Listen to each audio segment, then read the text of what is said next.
Hello, hello, and good afternoon here in France, and welcome to What is Your Magic Quintessence podcast with Annabelle. Um, and today I have a beautiful guest, Rhianna.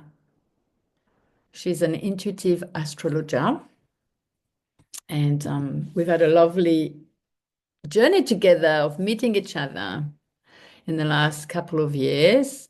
And I love her work. I love how she shows up in the world and how she shows up for herself. And so she's an intuitive astrologer and holistic psychologist with a true gift for helping people navigate life's biggest transitions. Whether it's a breakup, career shift, or major life decision, at the heart of her work is empowerment. She's here to help you find your inner fire, embrace your strength, and have the courage to create a life filled with passion and purpose. Her work is a powerful blend of depth and lightness. She creates a healing and supportive space where nothing is off limit, where you can be both vulnerable and bold. With astrology as a guide, she offers not just insight, but validation, comfort, and the reassurance of timing, helping you understand when to push forward, when to pause, and how to trust the unfolding of your life. She's the ultimate cheerleader, holding space for the deep work while making sure it never feels overwhelming. Woo! So welcome. And yeah, I'm so grateful that you're here and that you're my first recording for my new podcast. So Oh, I feel honored for that. Thank you. and today, the King of Wands came to us. So I love that. And we Mm. are always taking a leap of faith into what's next and following the astrology. So please introduce yourself, just a little bit in your own word. And what is your magic? Well, my magic, I feel, is really connecting people back to their purpose and to their passion and really ultimately connecting them back to themselves. And there's plenty of ways we can do that. And what I love is that astrology gives us a language to work with and to understand things. Psychology gives us a language to work with and understand things and techniques and things to utilize. So I feel really grateful that I have these different languages and symbols and systems that I can utilize to really work with clients in a really unique way and really help them understand themselves better. Being a Scorpio sun myself, my chart is very deep and it's all up there in the career sector. So I feel it's not only my purpose, but actually my passion to really help people go deep and do the inner work so then they can come back up into the light and live a life of fun and play. So it's really about finding that balance of being able to do the deep work so you can then live in the light and feel free to be you and unique and do all the things that you're meant to do here on earth. Beautiful. Beautiful. And so, what I really want to bring to our listener attention as well is, okay, this is work one-on-one. This is work with people that, you go in deep and you really guide them. Mhm. And so what's happening in the astrology? What is here with us in 2025 and that's coming in 26 and 27 as well, that he's really fully activating that many Mhm. people are in a spiritual awakening and many people want to Mhm. feel more aligned and want to change. Mhm. So, how Mhm. much can you share for already 2025? What's in the stars in 2025? Well, 2025, it's a really pivotal year. It's like the bridge, really, between the past and the future. Even in terms of numerology, we're in a 9 year, so we're wrapping up a cycle, preparing for 2026, which is then the start of a new 9 year cycle. And that really shows in the astrology as well. We've got a lot of outer planets changing signs for the first time in our lifetime. So that's really special. We've got Neptune shifting into Aries for the first time. We've just had Pluto shifting into Aquarius for the first time in our lifetime. We've got Uranus, another slower moving planet. It's shifting signs. So there's all these big shifts. And for people like you and I, and I'm sure all of your listeners who are very intuitive, we've been feeling these shifts and feeling these changes. And it can be deeply uncomfortable because it's energy that we haven't, what's the word I'm looking for here? Like acclimatized to almost. We don't actually know what this is going to feel like until it comes. And in terms of the start of 2025, it's really interesting to me that we've got Venus, which is our values and what we love, and Mars, which is our motivation, our desire, our passion. They've both been in retrogrades, which don't happen. It doesn't happen every year. And now we've got Mercury joining the mix as well, which is the way we think and communicate. So I just love how it's all been set up for us for the first half of the year to really review, reflect, where have we come from? Where do we want to go to next? So that then by the time 2026 rolls around, everything's much more clear and much more defined. And we've got a better idea of how to move forward with all this very new dynamic energy. Well, there's lots, isn't it? So I'd love Yeah. to explain to me and to our listeners because, I Yeah. listen to astrology and they go, okay, this planet is moving, so it's going to be big, blah, blah, blah. But it's like, what does it mean Mhm. exactly? So what does it mean? Yeah. Pluto's gone into Aquarius. What does it mean? Hmm. Does it mean? Especially the big planets and how it's all happening at the same time as well. I mean, really. Yeah, which is really unusual. Like it doesn't normally happen like this. And so the slower moving planets are what we call generational planets, or they're a bit more collective. Like it seems to affect things more on the world stage, on the political stage. It's really the collective psyche and how we're thinking. And Pluto takes so long to move around the zodiac that he'll spend up to 20 years in a sign. So for the last 15, 16 years, we've had Pluto in Capricorn. And think about the energy of Capricorn. It was very, sorry, Capricorns, I love you so much, but there is a lot of ambition there, right? And there's a light and a dark to every sign. And so we saw a lot of that patriarchal stuff and top down, and, we are the rulers and you do what we say. So there was a lot of that. And now Pluto moving into Aquarius, it's less about the dictatorship and more about the collective and how can we make this work for everybody. But we've got 20 years to figure that out. And of course, what I usually find, and I'm sure you do as well, is as we're shifting things, there's this like last ditch attempt from the people in control and power to like keep that power and control. So I think we're seeing a lot of that now, but also feeling the rumbles and the movements of people wanting things to be more fair, to be more community based, which is very Aquarius energy, to be more about the collective, to be more about the group. We want to collaborate more. We want to make sure everybody is getting the right information. Aquarius is an air sign. So a lot of what we're seeing at this point is the way information is being used and abused, or what's being hidden. Pluto is all about bringing things to the light. So it can feel a little weird and scary initially, but if we can just slow and steady, wins the race and really take responsibility for our own personal light and power and the way that we're absorbing and digesting information, it will be a lot easier to work with this transit. Very good.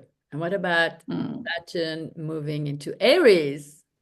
Yes, this is a big one. I think this is actually going to feel better for a lot of us because Saturn in Pisces, which is what we've had for the last couple of years, they're really opposing energies. Saturn, you think of the planet Saturn, it's literally bound by its own rings. It's all about boundaries.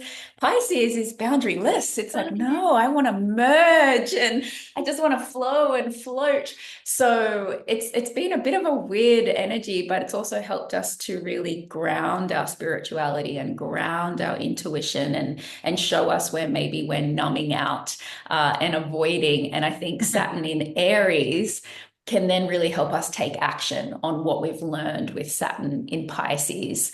Again, still a bit of a conflicting energy because Aries just wants to run forward and get things done, and Saturn wants us to take our time and make sure that we've got solid foundations. But we're still doing the dance between Saturn in Aries and Saturn in Pisces until February next year. This is building stability.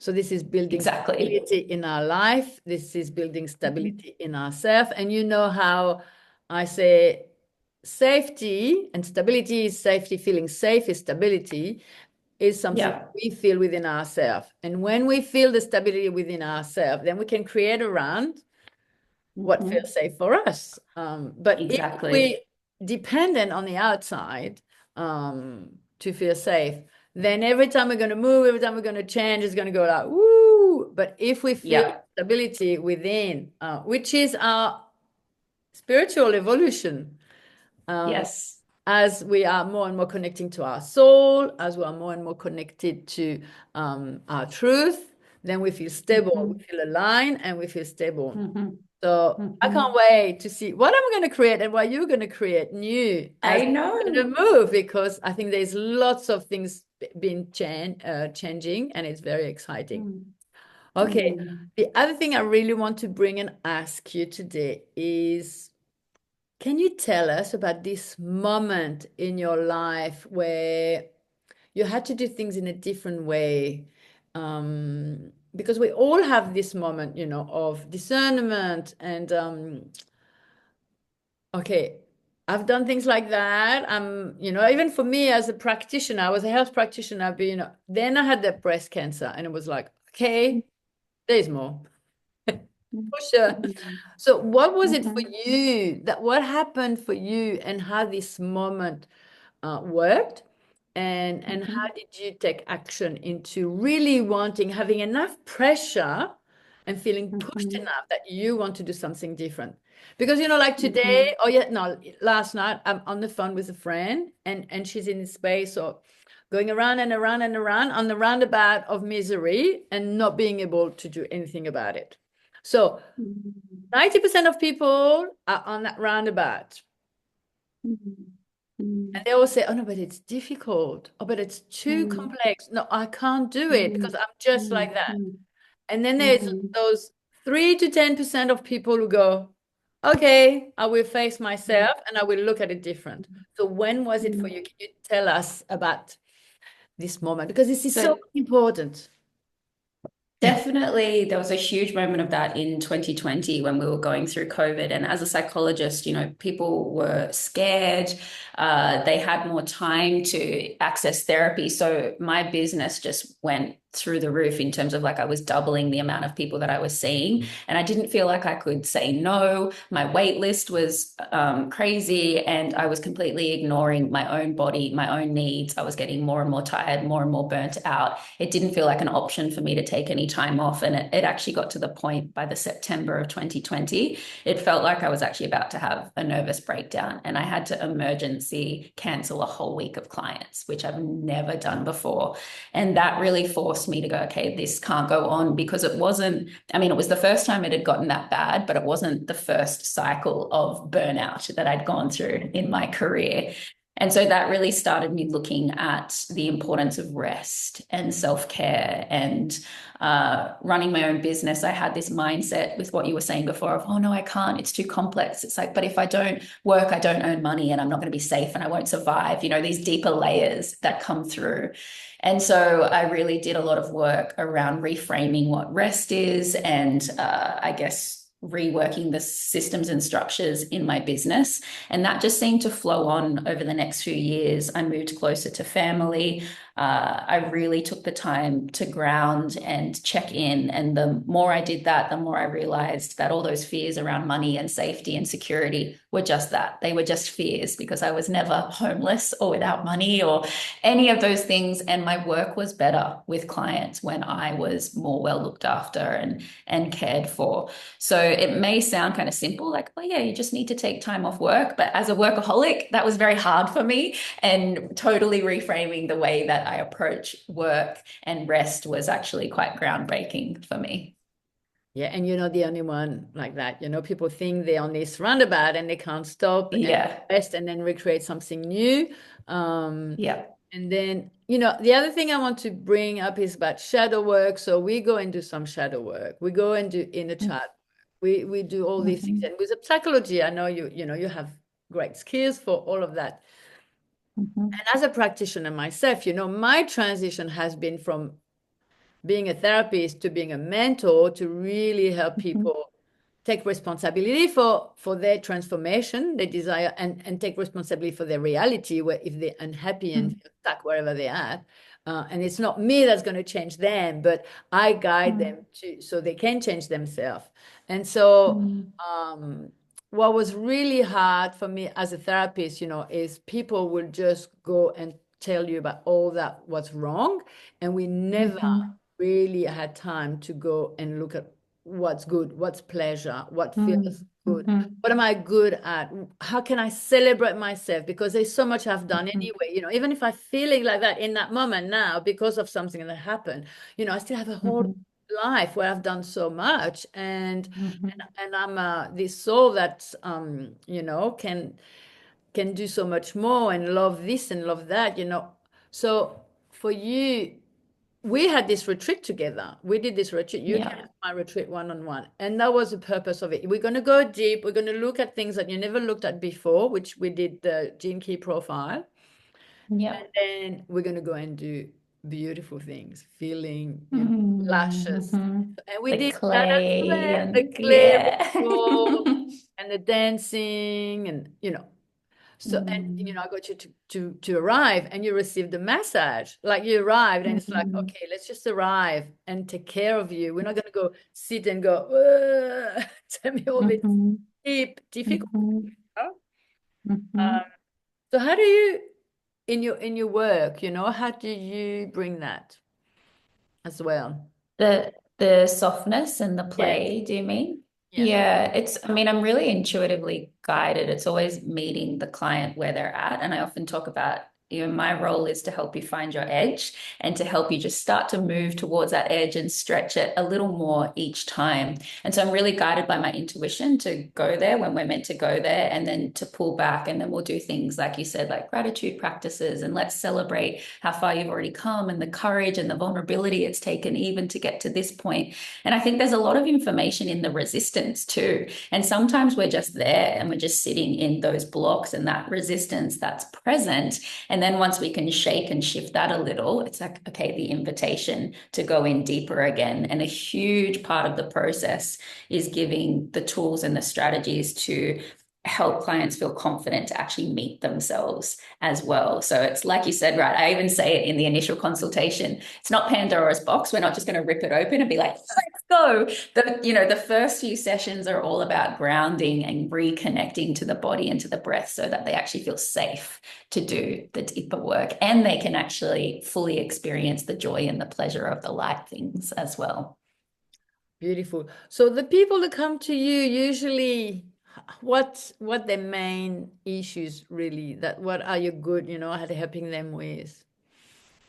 It's usually there's some kind of choice that's needing to be, it's like their soul can feel that something's out of alignment. And so they come thinking, oh, I'm just really anxious or I'm depressed and I need to fix that. But Yes. usually it's because there's something that's stuck. Yeah. So it's just about finding what that deeper layer is and helping them have the courage to face that and to find the vocabulary to communicate what they need to themselves and to others, and to just break it all down into bite-sized chunks and manageable steps so that it doesn't seem like this insurmountable thing to maybe start studying or start dating again, or maybe they need to end a relationship or whatever it may be. And so, as you know, this step can take 1 week or 3 years, Yeah. Right. right? Yeah. No, there's no forcing because nobody else but the client can do that. Um, Exactly. and so, and so that's the most difficult part, to want to go that little bit further. So what do you offer and how do you work? So you've got your IG, I'll be posting on IG, Yep. but, and just explain, what do you offer, and maybe the listener can have a little something. I don't know. We haven't even talked about that before, but Yeah. But So there's two ways that I work. So I am a registered psychologist. So there's the holistic psychology, but I'm also an intuitive astrologer. So you can just go the astrology path. And if it feels comfortable for those who are seeking therapy, sometimes they'll flip between the two, and we might have some sessions, which is straight therapy, and then they might have some sessions that's astrology because they really complement one another. So really, it's whichever path you choose, it's all about, like I said, connecting you back to yourself, helping you figure out what your values are and where you want to go from here. The astrology is really beautiful in giving time frames in terms of, well, this is what's really activated right now. I often find that even letting them know what the activations have been up until this point is really profound and really enlightening. And they're like, oh my God, thank you. I'm not crazy. Like, yes, that was all going on. And then that helps them trust in the time frames and things that are coming up moving forward. And then I also sometimes offer moon circles. I do astrology workshops. I recently did a 3-month container where we were working with Mars in retrograde. So there's always often kind of other little ways that you can work with me and get a feel for my vibe. very good. And I think it's wonderful that people can value themselves. So they Mhm. create this change. So many people, they value their house, they value their car much more than Yeah. themselves because it's not part of the culture. So now more and more people are valuing themselves. I remember, mindset coach and psychologist is like, you don't need to have a big problem to go and see a psychologist. You don't Mhm. need to feel like, there's something wrong with you because nothing is wrong. We Mhm. are all, Mhm. we are not broken. We are Mhm. not broken. We're just going through, difficult times. And Mhm. so that's what I really want to bring, that Mhm. this is a lovely way to be guided into new world. And then I think on your IG, you go there and you share a lot about the astrology of the time. So I think it's a good Mhm. place to go and find you. So now to Mm, finish, if there were three mm. little tips that you wanted to give our listeners, life tips, and what would it be? First one, put the phone down, get outside, connect with nature, connect with your breath, reconnect with the things that really bring you pleasure, and make sure that you're doing those daily and every week. And yeah, really don't discount the power of the breath. I think that keeps coming back to me time and time again. So when in doubt, breathe it out. Okay. Be my motto. Well, yeah, everything will pass, isn't it? Everything will Right? pass, everything will pass. But when it comes back, we have to attend to things in a different way. And so Yeah. things come back and come back. Maybe it's time to get on the move and do something about it. And maybe you Mm, want to work with Rhianna, which is beautiful and very caring. So, which is all we want. We want to feel safe, and we want to feel, looked after, heard, and mm, yeah, cared for. So, mm. um, yeah, thank you, thank you, thank you. This is the christening Thank of you. my new podcast. What is your magic quintessence?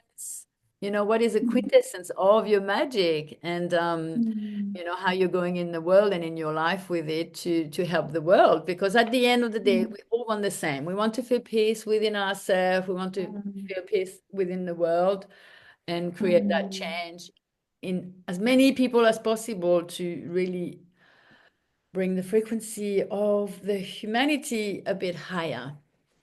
mm. Thank Amen. you. Amen. Thank you.